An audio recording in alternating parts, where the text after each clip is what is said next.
시작했으면 말씀해 주세요. 네, 시작했습니다. 주일 영상 예배 실시간 스트리밍으로 같이 방송을 하는 주일 온라인 영상 예배 두 번째 시간입니다. 이 시간을 같이 주일을 맞춰서 우리 하나님 앞에 같이 예배드리겠습니다. 다 같이 기도하겠습니다.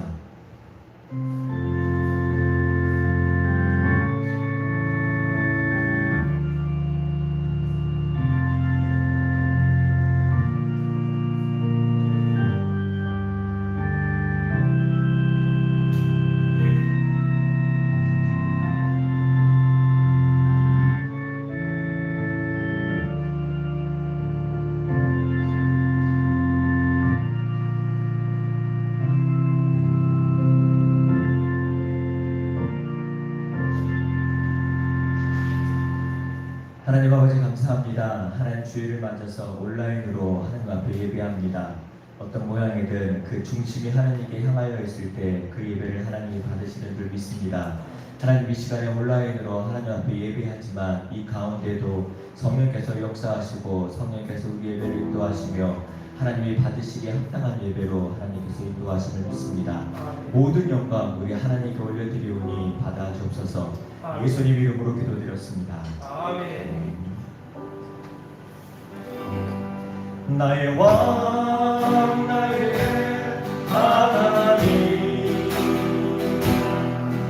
지금 이곳에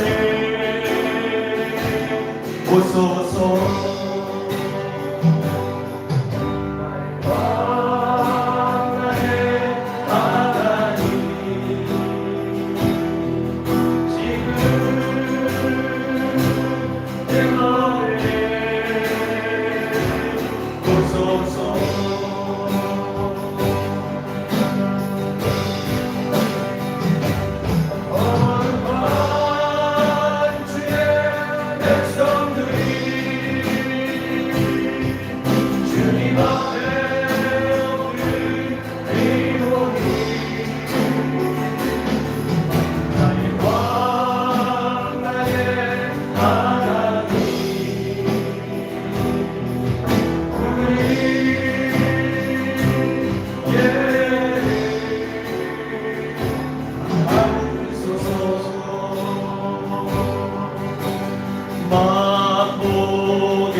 전능하사 천지를 만드신 하나님 아버지를 내가 믿사오며 그 외아들 우리 주 예수 그리스도를 믿사오니 이는 성령으로 잉태하사 동정녀 마리아에게 선하시고 본디오 빌라도에게 고난을 받으사 십자가에 못 박혀 죽으시고 장사한 지 사흘 만에 죽은 자 가운데서 다시 살아나시며 하늘에 오르사 전능하신 하나님 우편에 앉으시다가 저리로서 산자와 죽은 자를 심판하러 오시리라. 성령을 믿사오며 거룩한 공예와 성도가 서로 교통하는 것과 주를 사여 주시는 것과 몸이 다시 사는 것과 영원히 사는 것을 믿사옵나이다. 네. 다 같이 일어나셔서 찬양드리겠습니다.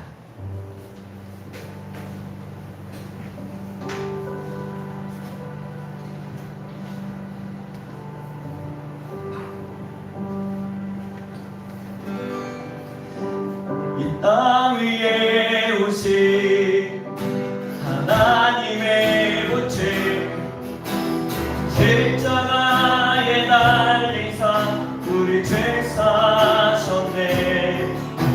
하나님이 그를 지극히 높여 모든 이를 위해 뛰어난 힘을 주사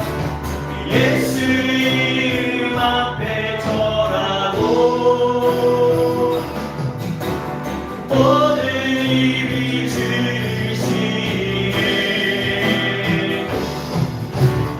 영광 중에 오실 주를 보리라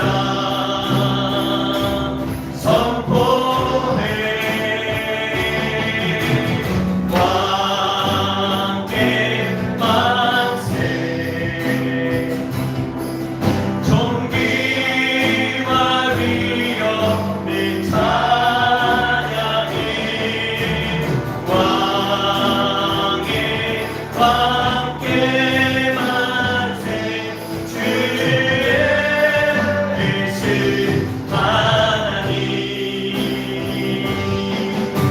우리 고대함에 주님 오신 그날 다시 사신 왕의 영광 이 땅을 비추네 사단의 권세는 주 앞에 무너져 생명과 진리의 주 권세 가장 높도다 예수 이름 앞에 전하고 모든 힘이 주시네 영광 중에 오신 주를 보리라 선포해 왕께 만세 존귀와 위엄을 찬양해 왕의 왕께 만세 주의 예수 하나님 우리 고대함에 주님 오신 그날 다시 사신 왕의 영광 이 땅을 비추네 사단의 권세는 주 앞에 무너져 생명과 진리의 주 권세 가장 높도다 예수 이름 앞에 전하고 모든 힘이 주시네 영광 중에 오실 주를 보리라 선포해 왕께 만세 존귀와 위엄을 찬양해 왕의 왕께 만세 주의 예수 하나님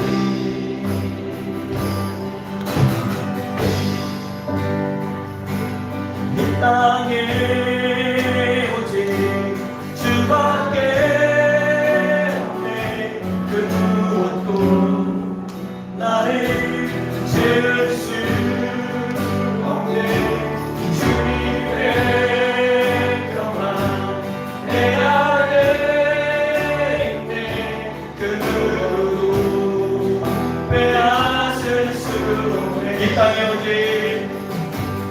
이 땅에 오직 주밖에 없네 그 무엇도 나를 채울 수 없네 주님의 평안 내 안에 있네 그 누구도 빼앗을 수 없네 세상은 변해가고 성화는 힘을 잃어도 변함없이 붙드시니 그 구원의 손길 폭풍이 몰려와도 두려움 물러가네 위해 싸우시는 그 손을 들지에 이 땅에 오직 주밖에 없네. 그 무엇도 나를 지을 수 없네. 주님의 평안 내 안에 있네. 그 누구도 빼앗을 수 없네. 이 세상 어디에서 평안을 찾을 수 있나. 목숨까지 내어두신 그 깊은 사랑을 우리가 말해왔고 꿈꾸어왔던 미래가 그 한없는 사랑 안에 열리고 있네. 이 땅에 오직 주밖에 없네. 그 무엇도 나를 지을 수 없네. 주님의 평안 내 안에 있네. 그 누구도 빼앗을 수 없네.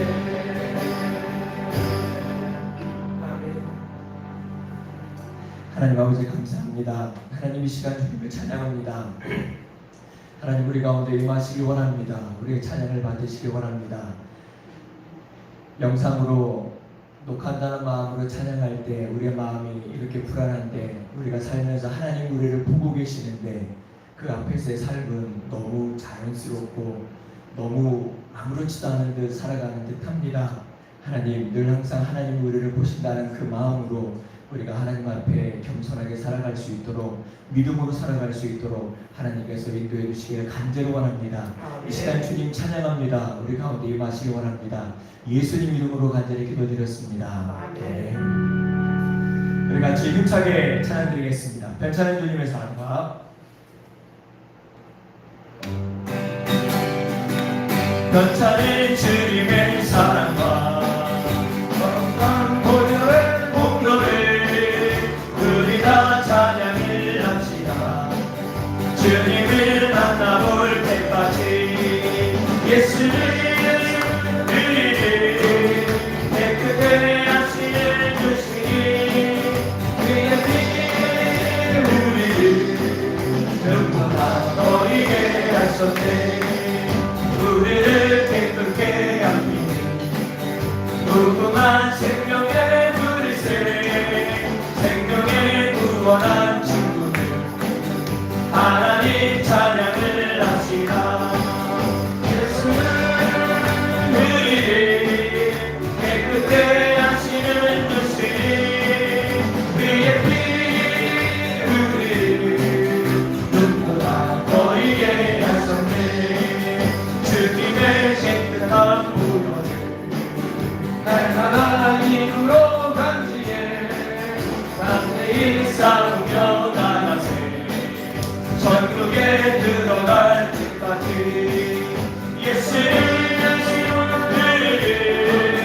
깨끗게 하시는 주신 그의 피 우리를 누구나 너희에게 하셨네.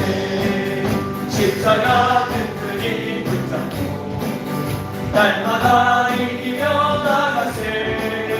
거리에 혈육한 슬퍼서 그 앞에 찬양할 때까지 예수를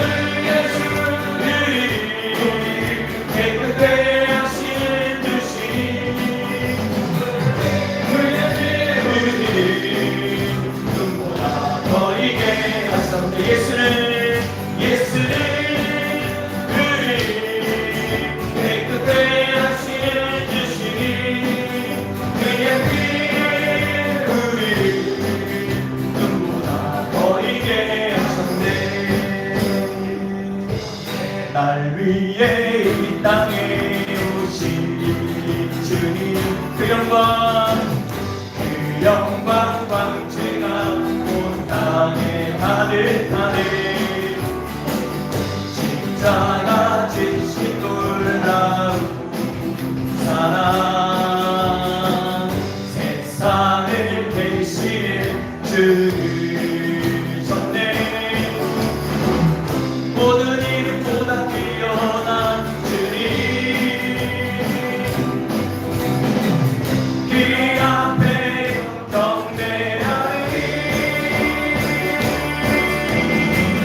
영광의 주님 영원히 높이, 영광의 주님만 내 삶의 찬미를, 영광의 주님을 영원히 높이, 영광의 주님만 내 삶의 찬미를.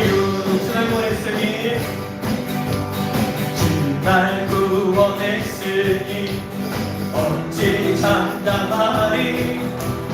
기쁨의 찬송들이 주의 제사 했으니 어찌 장담하리. 기쁨의 경배들이 주를 향한 나의 사랑 멈출 수 없네, 멈출 수 없네. 주를 향한 나의 열정, 나의 열정 멈출 수 없네, 멈출 수 없네. 나 기쁨에 춤추리. 내 모든 슬픔 바꾸셨네. 나 기쁨에 춤추리. 내 모든 삶 주 안에 있네. 주를 원했으니, 주날 구원했으니 어찌 장담하니. 기쁨의 찬송들이 주의 제사 했으니 어찌 장담하니. 기쁨의 경배들이 주를 향한 나의 사랑 멈출 수 없네, 멈출 수 없네. 주를 향한 나의 열정 멈출 수 없네, 멈출 수 없네. 나 기쁨에 춤추리. 내 모든 슬픔 바꾸셨네. 나 기쁨에 춤추리. 내 모든 삶 주 안에 있네.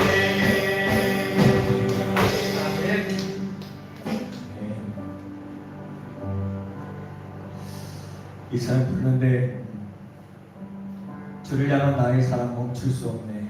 근데 어쩌면 우리 삶 속에서 자꾸 멈추려고 하는 것 같습니다.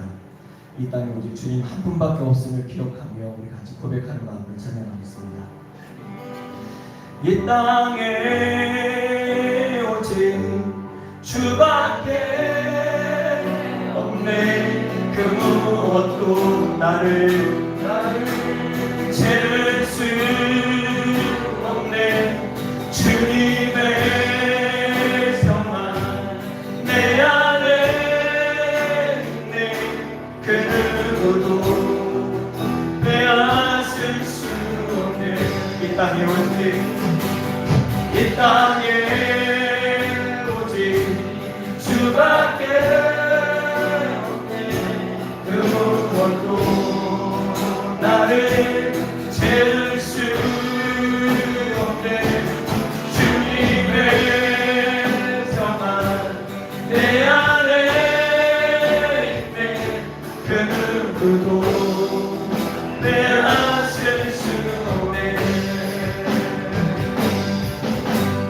세상은 변해가고 소망은 힘을 잃어도 변함없이 붙드신 그 구원의 손길 폭풍이 몰려와도 두려움 물러가네 우리를 위해 싸우시니 그 손을 의지해 이 땅에 오직 주밖에 없네 그 무엇도 나를 채울 수 없네 주님의 평안 내 안에 있네 그 누구도 빼앗을 수 없네 이 세상 어디에서 평안을 찾을 수 있나 목숨까지 내어주신 그 깊은 사랑에 우리가 바래왔고 꿈꿔왔던 미래가 그 한없는 사랑 안에서 열리고 있네 이 땅에 오직 주밖에 없네 그 무엇도 나를 채울 수 없네 주님의 평안 내 안에 있네 그 누구도 빼앗을 수 없네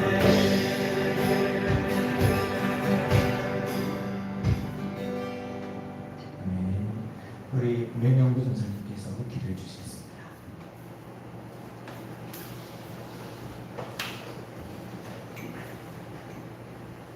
그래요 충만하신 하나님 아버지 감사합니다.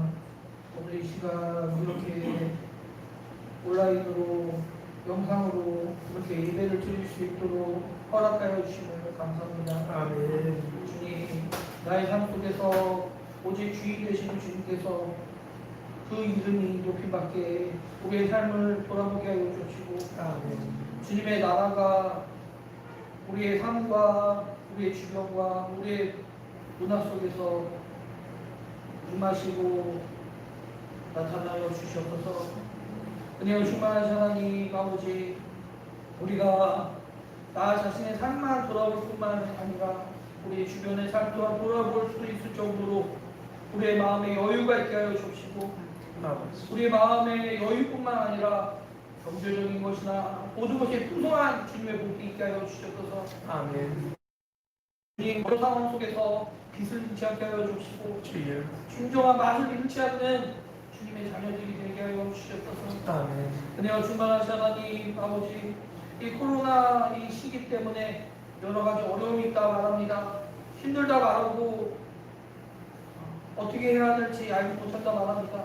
하나님 주님의 은혜에 비가 올 때 악인이나 성인이나 동일하게 맞을 텐데 하나님 그 속에서 주님의 자녀들은 어떻게 생각해야 될지 그것을 절망으로 생각해야 될지 기쁨으로 생각할지 정말 고민하게 하여 주시고 기도하는 마음으로 내가 어떻게 해야 될지를 주님 알려주시옵소서.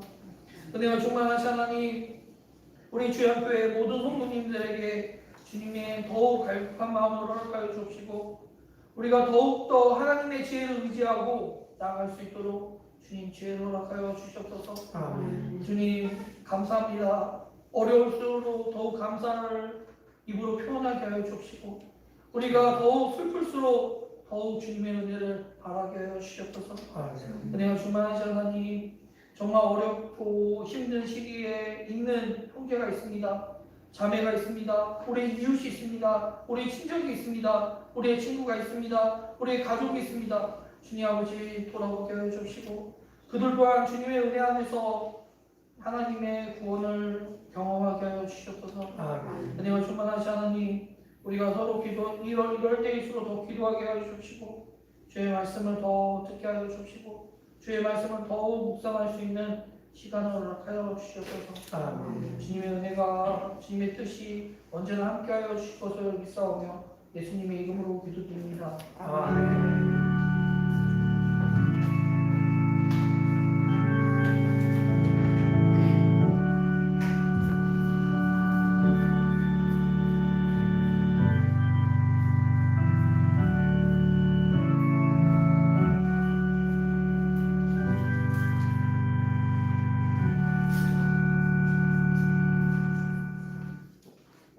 하나님의 말씀 보시겠습니다. 오늘 하나님의 말씀은 마태복음 1장입니다. 마태복음 1장 18절에서 25절 말씀까지입니다. 다 같이 읽겠습니다. 마태복음 1장 18절에서 25절 말씀까지입니다.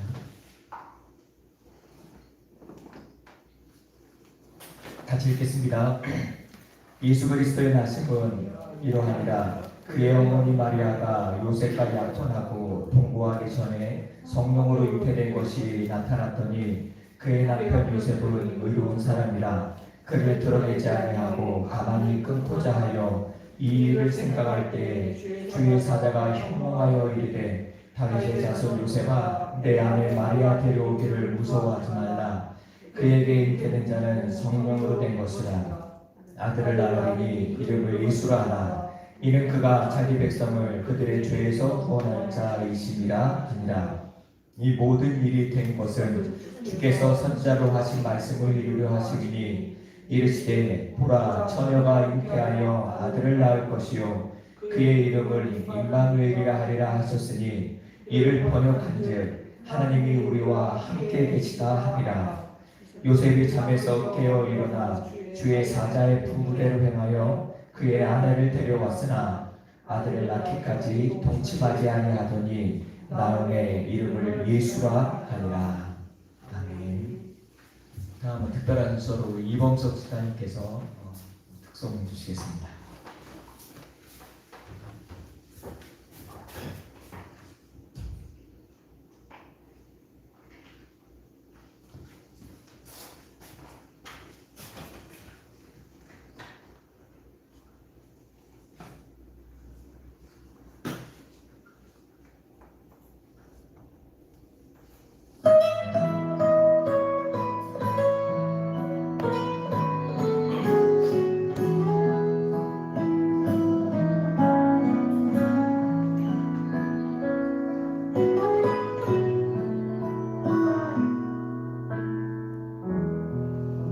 눈앞에 산이 커 보여 넘을 수 없는 벽 앞에 두려움 쌓일 때 내 마음 깊은 곳 보이지 않는 믿음의 눈을 뜬다. 보이지 않는 눈 믿음의 눈은 보이지 않는 주님을 보게 하네. 보이지 않는 눈 믿음의 눈 뜰 때 저 높은 산 위로 믿음의 세상이 펼쳐져 진정한 주권이 어디에 있는지 온전한 지혜가 어디로부터 오는지 지금 내 싸움은 무엇을 향한 것인지 믿음의 눈 뜰 때 더욱 선명해지네 주님의 임재.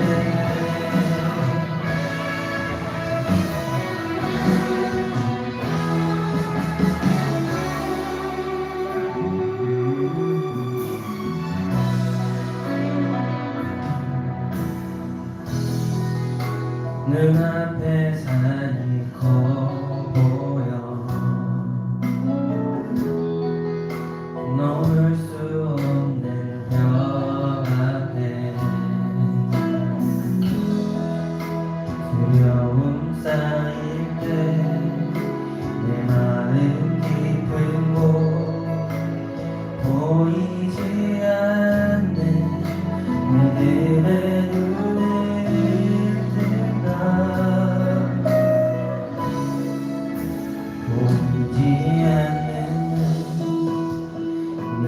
믿음의 눈을 보이지 않는 주님을 보게 하네.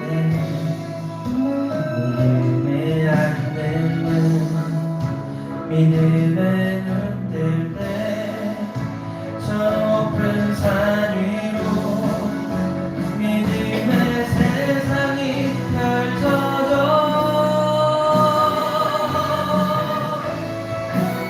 진정한 주권이 어디에 있는지, 온전한 지혜가 어디로부터 오는지, 지금 내 싸움은 무엇을 향한 것인지. 믿음의 눈 뜰 때 더욱 선명해지는 진정한 주권이 어디에 있는지, 온전한 지혜가 어디로부터 오는지, 지금 내 싸움은 무엇을 향한 것인지.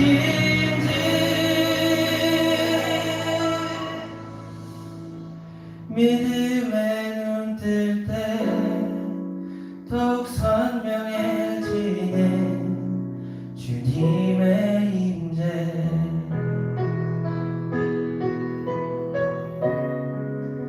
믿음의 눈 뜰 때 더욱 선명해지는 주님의 임재. 아멘.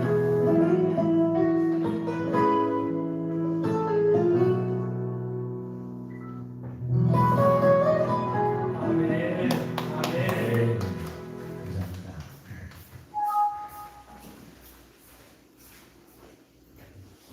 기도하겠습니다.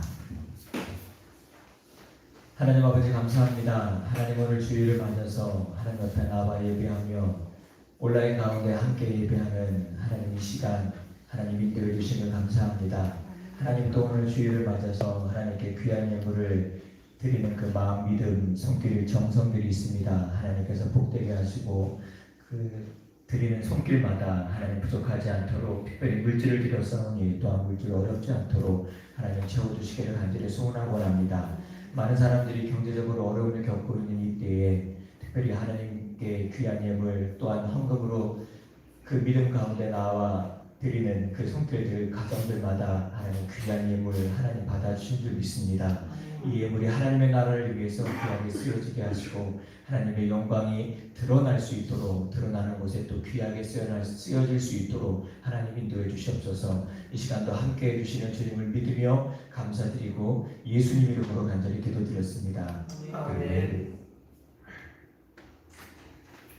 오늘은 온라인 영상 예배 두 번째 시간인 것 같습니다. 여담으로 먼저 말씀드리면 신앙생활도 이렇게 해야 될 것 같습니다. 카메라 앞에 하나 있다고 해서 이렇게 긴장하고 이렇게 떨릴 수가 있을까 싶은 거죠.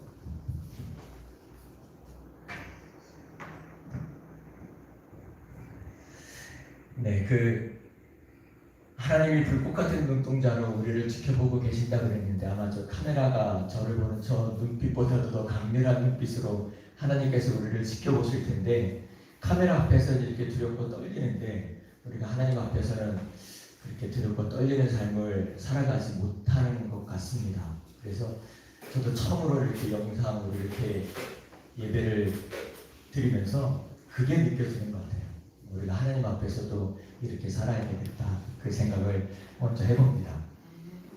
오늘 말씀 본문 마태복음 1장 18절에서 25절 말씀 가운데 있는 말씀은 우리가 너무 잘 아는 말씀입니다. 특별히 18절 말씀을 이렇게 이야기하고 있습니다.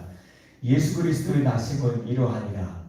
예수 그리스도의 나심에 대한 이야기, 예수 그리스도의 탄생에 대한 뜬금없이 탄생에 대한 얘기를 하냐 그렇게 생각하실 수도 있겠지만 하나님 말씀은 꼭 절기에 따라서만 봐야 되는 건 아닙니다.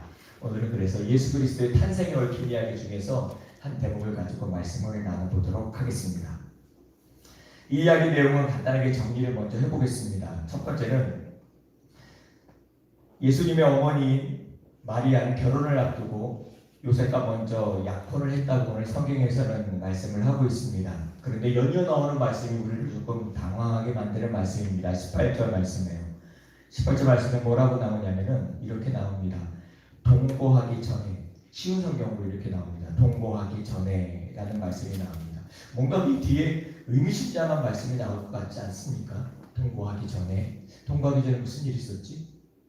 결혼하기 전에, 약혼한 이후에 결혼하기 전에 무슨 일이 있었지? 라고 이렇게 생각을 해볼 수도 있을 것 같습니다. 근데 성경에서는 이렇게 얘기하고 있습니다. 마리아가 임신했다는 얘기입니다. 마리아가 임신했다는 사실을 이야기하고 있습니다. 그것도 결혼하기 전에 말이죠. 그런데 재밌는 건 남자에 의해서가 아니라 성경에서 이상한 얘기를 합니다. 성령에 의해서라고 말씀을 하고 있습니다. 우리가 알고 있듯이 임신은 성령에 의해서 되는 게 아닙니다. 할렐루야. 임신은 성령에 의해서 되는 게 아니라 그 여자의 임신은 남자에 의해서 되는 겁니다. 그런데 오늘 성경에서는 우리의 상식으로 이해 안 되는 말씀을 하고 있습니다. 남자가 아니라 성령에 의해서 임신했다라고 말씀을 하고 있는 겁니다. 이런 상황에 당사자인 요셉은 당연히 의심이 들 수밖에 없겠죠. 상식적인 의심을 하게 되었을 겁니다. 근데 성경에 보면은 요셉은 의로운 사람이라서 이 이야기를 드러내고 막 그녀의 명예를 실추시키고 그렇게 한 게 아니라 의로운 사람이라 조용하게 파혼을 하려고 했습니다. 요즘 같아서는 어떻게 하죠? 내가 결혼할 사람이 이런 상태에 놓였다 그러면 어떻게 할까요? 아마 상상할 수가 없는 배신감을 느낄 겁니다.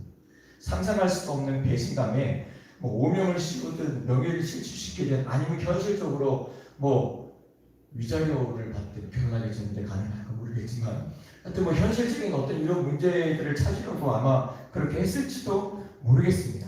그런데 요셉은 성경에 의로운 사람이라 조용하게 파혼을 준비하고 있었습니다. 여기서 궁금증이 하나가 생깁니다. 첫 번째로 요셉은 의로운 사람이라고 했는데 그의 의로운 행동이 조금 다릅니다. 여러분이 생각하는 의의 실천은 어떤 행동입니까? 정의와 공의를 실천하는 행동입니까? 그런데 요셉의 의로운 행동은 조금 다릅니다. 어떤 정의를 실천하는 의가 아니라 덮어주는 의입니다. 우리가 생각하는 의하고 좀 다르죠.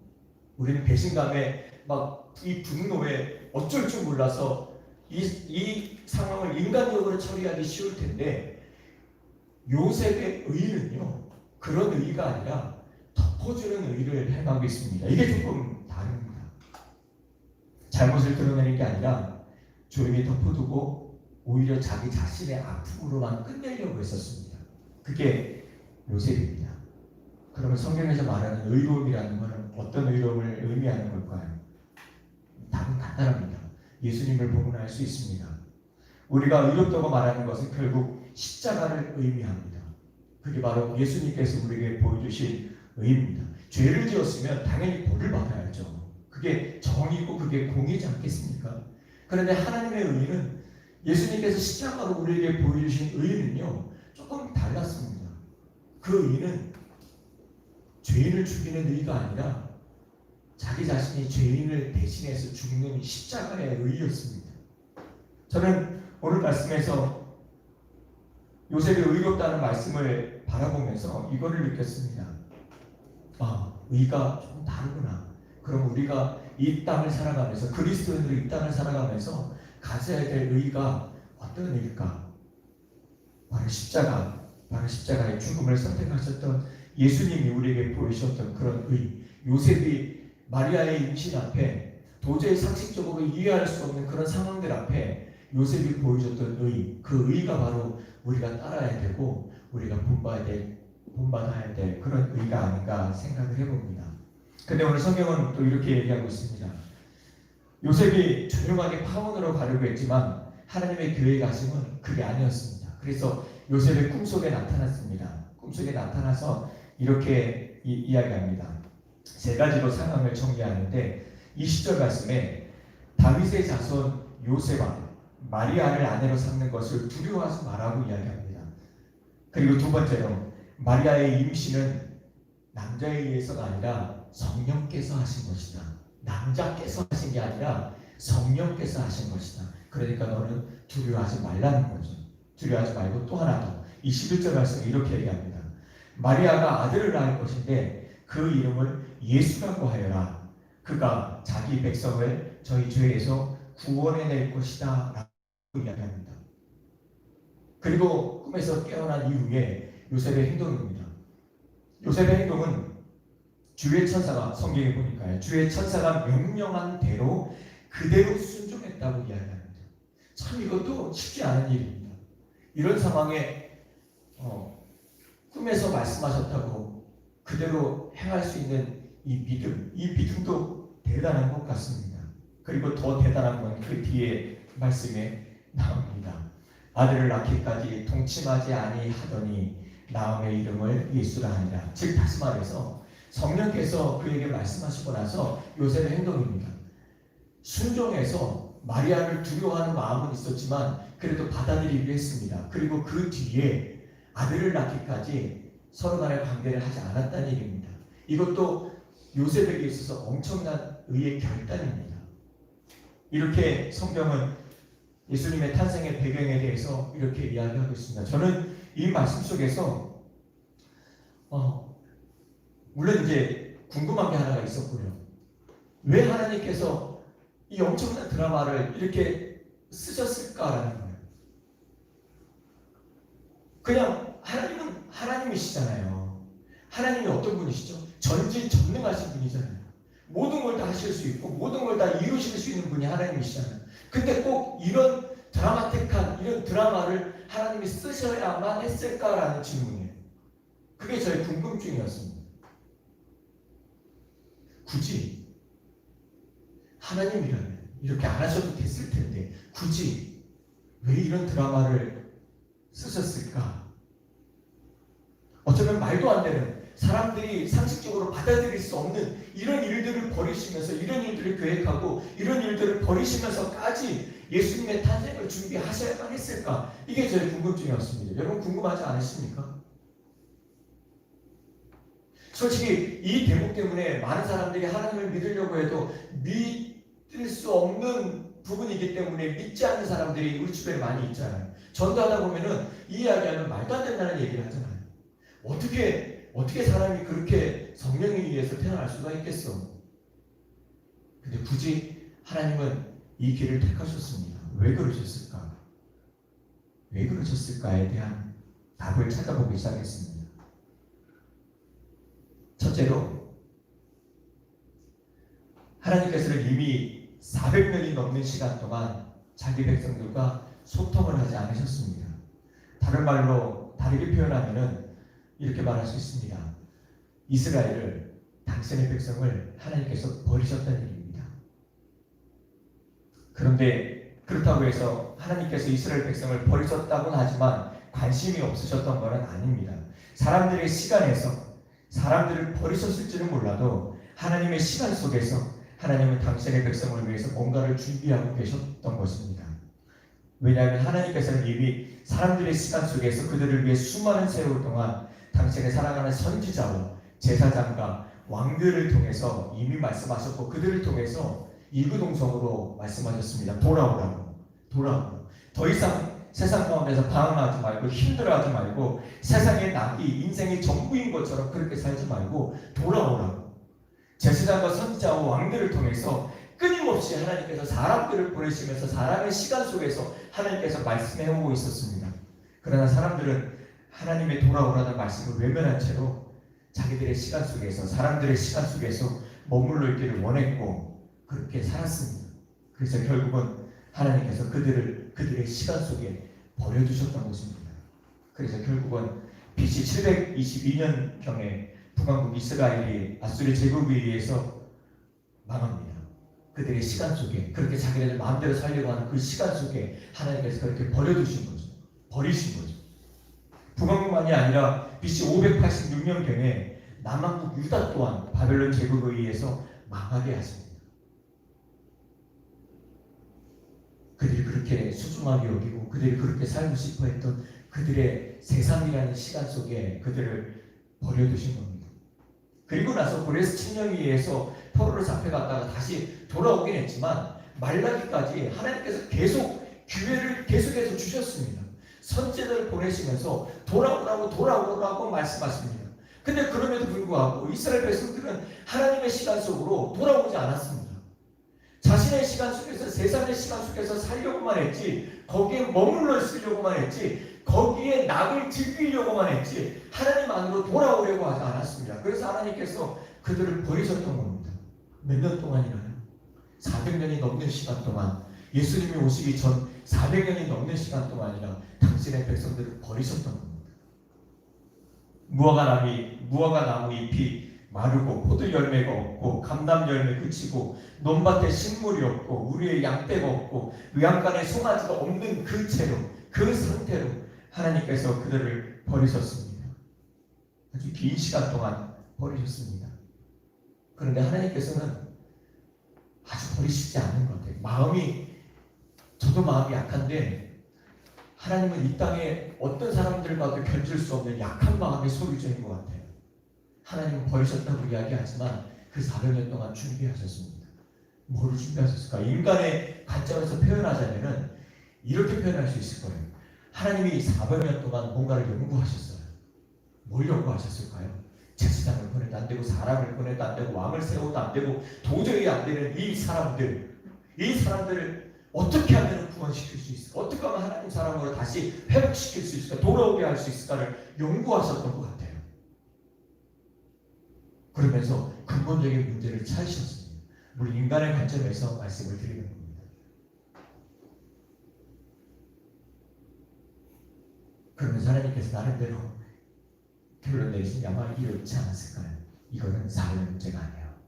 사람의 문제가 아니에요. 이건 죄가 문제예요. 물론 하나님의 관점에서 보면 이미 하나님은 모든 걸 알고 계셨죠. 그리고 하나님의 예정된 섭리 속에서 모든 일들을 계획하시고 이끌어 가시겠죠. 하지만 우리 인간의 관점에서 다시 바라보게 되면 하나님이 그 400년 동안 우리를 위해서 다시 한 번 더 결정적인 기회를 주시기 위해서 하나님께서 연구하시고 찾으신 거예요. 사람의 문제가 아니에요. 이건 죄의 문제예요. 이 죄의 문제를 해결해야 돼. 그럼 어떻게 해결해야 되지? 이게 하나님께서 400년 동안 준비하신 겁니다. 인간의 시간은 버렸지만 하나님의 시간 속에서 하나님이 준비하셨던 겁니다. 하나님의 공의와 하나님의 사랑, 이 모든 것을 동시에 이룰 수 있는 방법, 그 방법을 하나님께서 연구하시고 준비하셨던 겁니다. 하나님의 시간 속에서 준비된 하나님의 방법은 이랬습니다. 잘 들으십시오.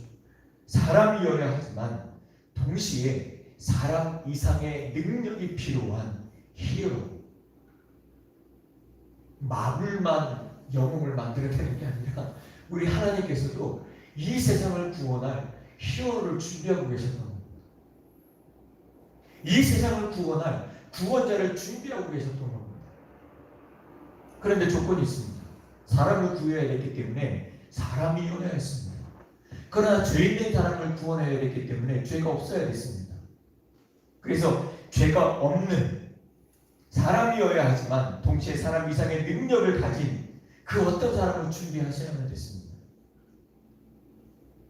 이 땅에 당신이 사람들의 시간 속에 버려놓은 그 사람들을 위해서, 그래서 하나님이 결정을 하셨던 겁니다. 바로 당신의 인간됨이죠.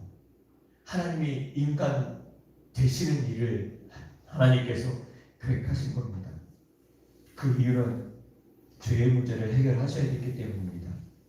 그래서 죄 없는 하나님이 사람이 되어 이 땅에 오셔야 했던 것이고, 그래서 죄 없는 예수님이 사람의 죄를 대신 지실 수 있기 때문에 같은 죄인이 다른 죄인의 죄를 사해 줄 수 없는 것과 같은 이치로 하나님께서 사람이 되셔서 이 땅에 오셔야만 됐다는 겁니다. 하나님께서는요, 사람들이 상상할 수도 없는 그 고통 속에서 아마 어쩌면 예수님의 십자가, 예수님의 죽음, 그거를 준비하고 계셨던 겁니다. 사람들은 예수님이 탄생함으로 비로소 깨달았습니다. 어쩌면은 요셉은 이미, 마리아는 이미 그 사실을 깨달았을지도 모르겠습니다. 그 이름을 예수로 하라. 저가 자기 백성을 죄에서 구원할 자이시니라. 아마 이런 까닭에 그 뒤에 요셉도 바로 순종했고 마리아도 두려웠지만 떨렸지만 바로 순종해서 그 모든 사실을 믿음으로 받아들였지 않습니까? 아마 어쩌면은 비로소 예수님의 탄생의 의미를, 이 드라마틱한 하나님의 스토리의 의미를 하나님께서 우리에게 만드셨다는 것을 깨달았을지도 모르겠습니다. 그리고 그 뒤에 나오는 말씀이 23절에 나오는 말씀이 이런 말씀입니다. 보라, 처녀가 잉태하여 아들을 낳을 것이요 그 이름을 임마누엘이라. 그러면서 깨달은 거는요, 하나님은 절대로 사람을 버리지 않으신다는 거죠.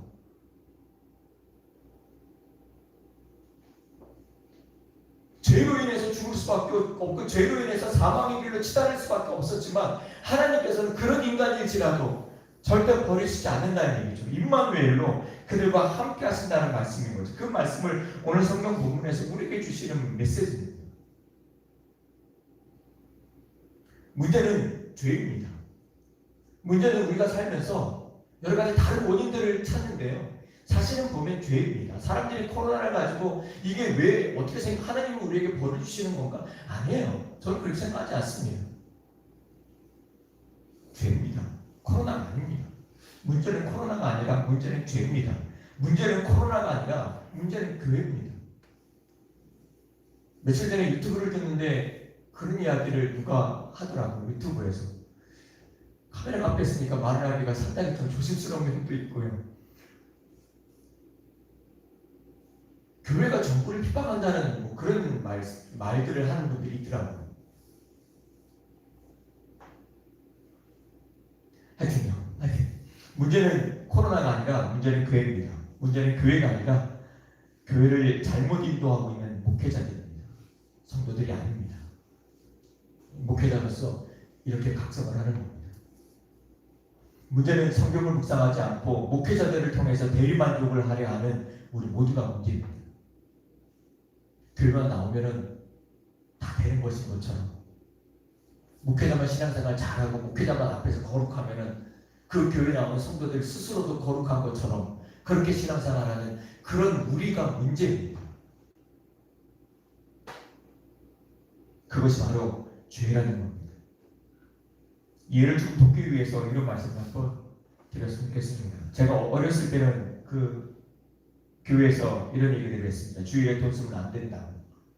혹시 몇 분 안 계시지만 온라인으로 오시는 분들도 혹시 이런 얘기 들으셨죠? 주일날에 돈 쓰면 안 된다는 얘기. 어르신들은 아마 들으셨을 것 같아요. 예전에 제가 학생 때 신앙생활 했던 교회에서는 그 전사님이 한 번은 길 가면서 아이스크림을 먹고 주일날에 아이스크림을 먹고 이렇게 지나가는데 그걸 가지고 되게 막 뭐라고 했던 것이 아직도 기억이 납니다. 주일날 아이스크림 먹으면 안 되나요? 주일날에 뭐 물건을 사거나 뭐 그러면 안 되나요? 근데 옛날에는 안 됐습니다. 옛날에는 안 됐습니다. 그것만이 아니죠. 20년 전에는요, 교회 안에서 드럼이나 기타, 여기 있는 드럼이나 기타 이런 것들이 허용이 안 됐습니다. 지금은 어떤가요? 지금은 누가 주일날에 돈 쓴다고, 주일날에 버스 타고 다닌다고, 주일날에 뭐 아이스크림 먹는다고, 교회 안에서 드럼 치고 기타 친다고, 신디 친다고 누가 뭐라 그러나요? 아니잖아요. 그쵸? 근데 과거 한 20-30년 전만 해도 교회 분위기가 그랬습니다. 뭐가 맞는 걸까요? 그때 목사님들이 하셨던 말씀들이 맞는 걸까요? 아니면 지금 이런 상황들이 맞는 걸까요? 불과 몇 년 전만 해도요, 코로나가 있기 전만 해도요, 온라인 예배는요, 예배라고 인정하지도 않았습니다. 교회 분위기 자체가 그랬었습니다. 근데 지금은 어떤 거예요? 저조차도 지금 카메라 앞에서 가지고 딱 뻘뻘내면서 얼굴 시뻘개져 가면서 이렇게 온라인 예배를 하고 있잖아요. 서로 앞다투고 큰 교회든 작은 교회든 온라인 예배 시스템이 안 갖춰져 있는 교회는 갖춰가면서 돈 들여가면서 서로 너나 할 것 없이 온라인 예배를 하고 있잖아요. 뭔가요? 예전에는 이거 예배라고도 생각하지 않았습니다. 근데 지금은 이렇게 예배를 드리고 있잖아요. 뭐가 문제인가요? 우리가 옳다고 추정해왔던 것들, 이 시대에 따라서 자꾸 변한다는 거예요. 그럼 우리는 이런 변화되는 세상 속에서 어떻게 해야 되나 싶은 거죠. 방향을 찾지 못하는 겁니다. 뭐가 맞는 건지 모르는 겁니다. 그래서 한국교회가 지금까지 표류해 오고 있었던 겁니다. 그래서 수많은 앞선 믿음의 선배들이 전통과 어떤 자기의 경험으로 신앙생활을 가르쳐 왔던 겁니다. 뭐가 문제일까요? 그게 문제입니다. 자기의 경험으로만 내려왔던 구전과 전통으로만 신앙생활을 가르쳐 왔던 겁니다.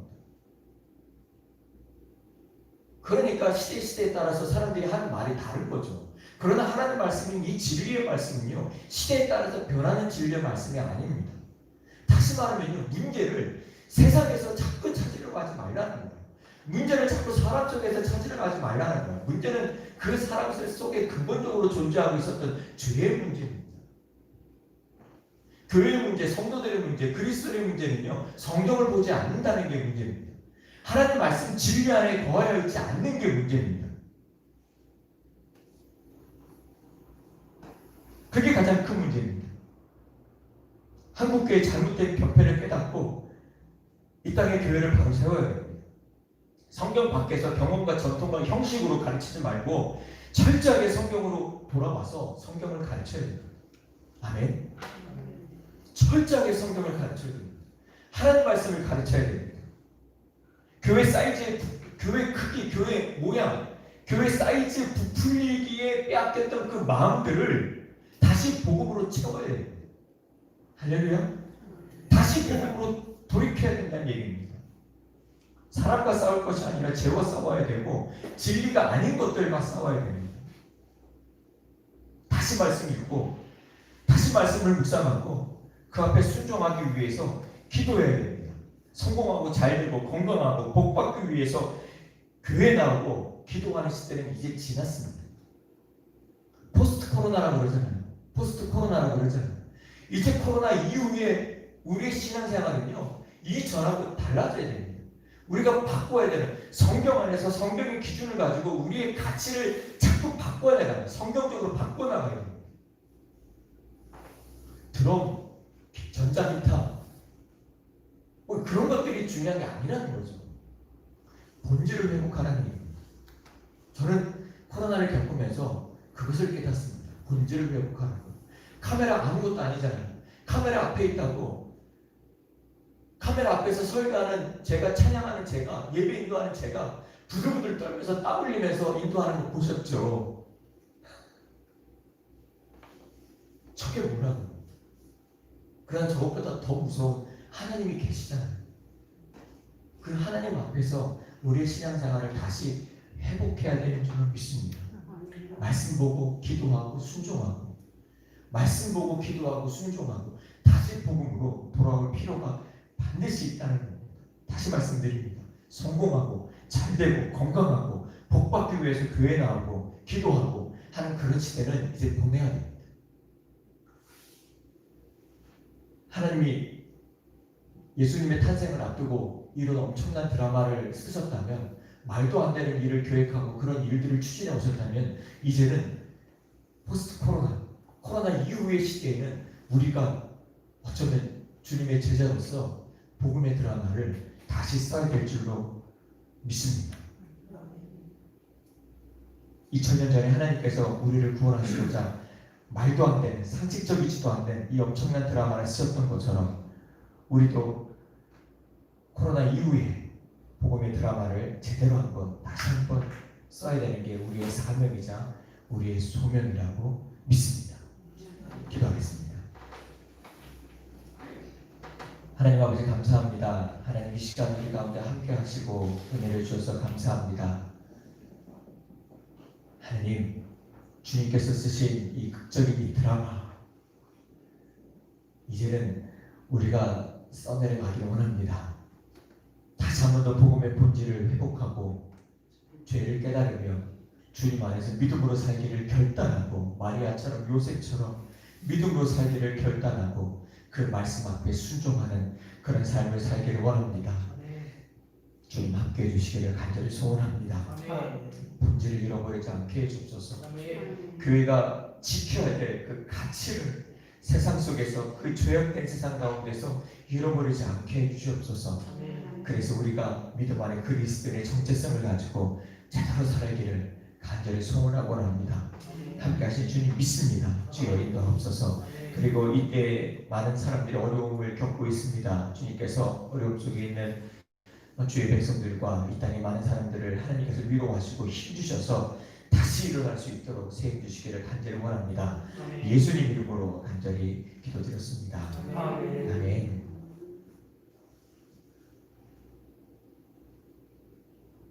네, 찬양 너는 당장 너머로 보낸다. 찬양 드리겠습니다.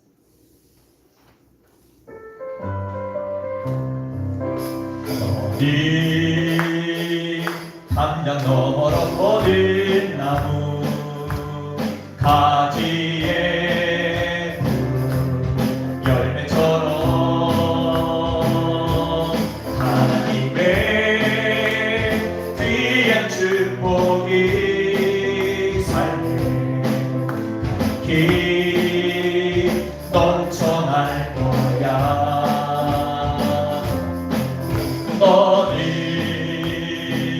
어떤 시련이 와도 능히 이겨내 날 있어.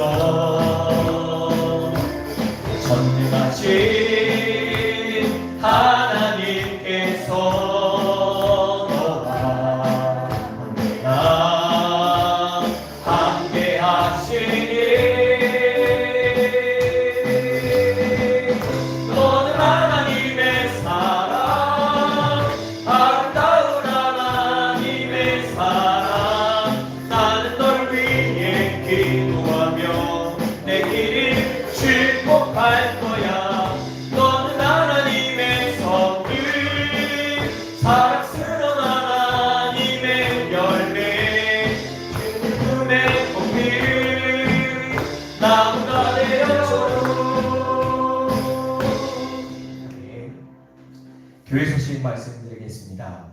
오늘 교회 소식은 다른 보다도 코로나로 인해서 많은 교회들도 협력하고 있는데 또 많은 소상공인들이 어려움을 겪고 있는 가운데 있는데 우리 교회 성도님들도 코로나 방역 수칙 잘 지켜가면서 코로나로부터 안전하실 수 있기를 바라고요. 그리고 믿음 안에서 많이 힘들고 어려운 시기지만 믿음 안에서 결단하고 잘 승리하실 수 있기를 바랍니다. 감사합니다. 예.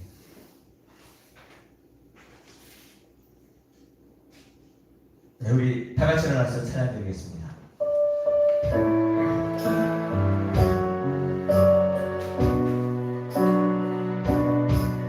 너의 가는 길에 주의 평강이 있으리. 평강의 왕 함께 가시니 너의 걸음걸음 주 인도하시니 주의 강한 손 너를 끌으시리. 너의 가는 길에 주의 축복이 있으리. 영광의 주 영광의 주 함께 가시니 내가 밟는 모든 땅 주님 다스리리. 너는 주의 뒤에 되리. 주님 나라 위하여 길 떠나는 나의 영대여 주께서 가라시니 너는 가라 주의 이름으로. 거칠은 광야 위에 꽃이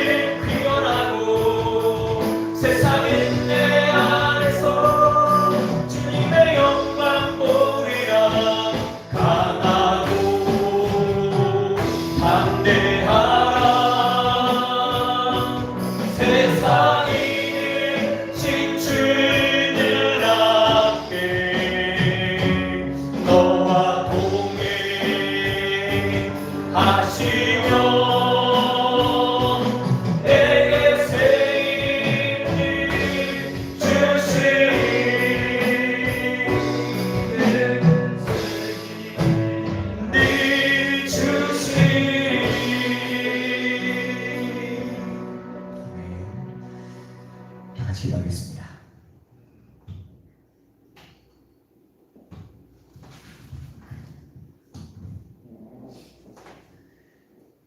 이제는 우리 구주 예수 그리스도의 은혜와 하나님의 무한하신 사랑하심과 성령님의 감화감동 역사 내주 충만하신 은혜가 이러한 삶의 위기 가운데 살아가고 있는 우리 모든 성도들의 삶 속에 함께 하실 뿐만 아니라 주님께서 그 드라마를 쓰셨던 것처럼 하나님 우리의 삶 속에서도 복음의 드라마를 다시 쓰기로 다짐하고 결심하는 우리 주님께 모든 성도님들의 가정마다 위해와 자녀들 위해와 그 하는 모든 일들 가운데 이제부터 영원토록 하나님의 축복하심에 함께 있기를 간절히 축복하며 기도드리옵나이다. 아멘.